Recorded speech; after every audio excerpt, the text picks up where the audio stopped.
যে এই নারীরও তো দোষ আছে, উনি নিশ্চয়ই তাকে অতটুকু প্রশ্রয় দিয়েছে বলেই সে এরকম ভাবে তার সাথে কথা বলার সাহস দেখিয়েছে। লাগাতে দিবা।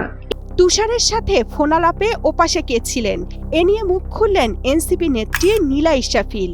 আজ ফেসবুকে দীর্ঘ স্ট্যাটাসে তিনি জানান ফোনের অপর প্রান্তে নারী কণ্ঠটি তার। এর আগে গতকাল গভীর রাতে অডিও সাক্ষাৎকারও দেন তিনি। আমি দায়িত্ব নিয়ে বলছি, তাসনুভা জেবিন এই নারী কণ্ঠটি নয়। অন্তর্বর্তী সরকারের সাবেক উপদেষ্টা প্রয়াত হাসান আরিফের ছেলে মুয়াজ আরিফের সাবেক স্ত্রী নীলা ইশরাফিল। এতদিন তিনি চুপ থাকলেও এখন সামনে এসে বলছেন তুষারকে দেওয়া শোকজ নিয়েও তার আস্থাহীনতা রয়েছে। তিনি বলছেন এ ধরনের শোকজের কার্যত কোনো ফল হয় না। আমি এটাতে সন্তুষ্ট না, বিকজ এর আগে আমরা দেখেছি যে হান্নানের ক্ষেত্রে কি হয়েছে, একটা শোকজ দিয়েছিল, এরপরে আবার হান্নান তার মতো করে সে কাজ করে যাচ্ছে। সো এই শোকজটা হচ্ছে এক ধরনের মানে দেখানো, লোক দেখানো শোকজ। সো এইটা মানে সে যে কাজটা করেছে, ইনভেস্টিগেশনের পরে যদি এটা সত্য হয় তাহলে এই শোকজটা মানে কিছু না।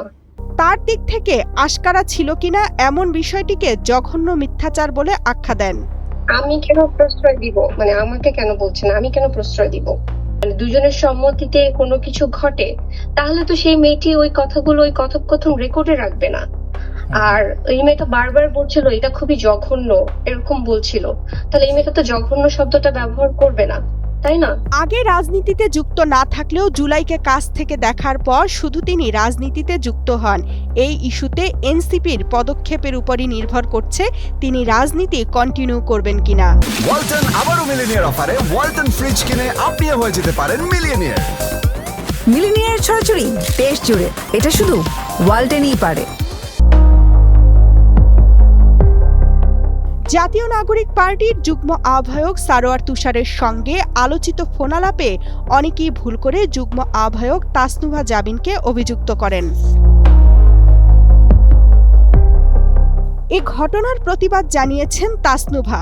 বিষয়টি নিয়ে নিজের ভেরিফাইড ফেসবুক অ্যাকাউন্টে মঙ্গলবার একটি পোস্ট দিয়েছেন তিনি। বাংলাদেশের ফেসবুকের ফ্যাক্ট চেকার কদর উদ্দিন শিশির জানান, কোনো নারীর বিরুদ্ধে এমন প্রমাণিত ভুয়া অপবাদ ছড়ানো আইনি ও ধর্মীয় দৃষ্টিকোণ থেকে বিশাল অপরাধ। সোমবার সারোয়ার তুষারের সঙ্গে এনসিপির এক কেন্দ্রীয় নেত্রীর কথোপকথনের একটি অডিও সামাজিক যোগাযোগ মাধ্যমে ভাইরাল হয়। তাদের কথোপকথনে বোঝা যায় পদ পদবি নিয়েই তাদের মধ্যে ঝামেলার সৃষ্টি। এ নিয়ে ব্যাপক বিতর্ক তৈরি হয়। কেউ কেউ সামাজিক যোগাযোগ মাধ্যমে অভিযোগ করেন সারোয়ার তুষার ওই নারীকে হয়রানি করেছেন।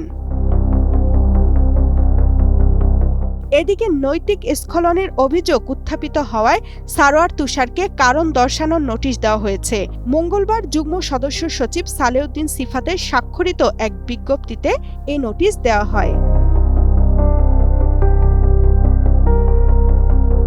তবে যার বিরুদ্ধে অভিযোগ সেই সারোয়ার তুষার জানান তিনি ভুল ত্রুটির ঊর্ধ্বে না, মানুষ হিসেবে তার আরও ডেভেলপ করার স্কোপ আছে।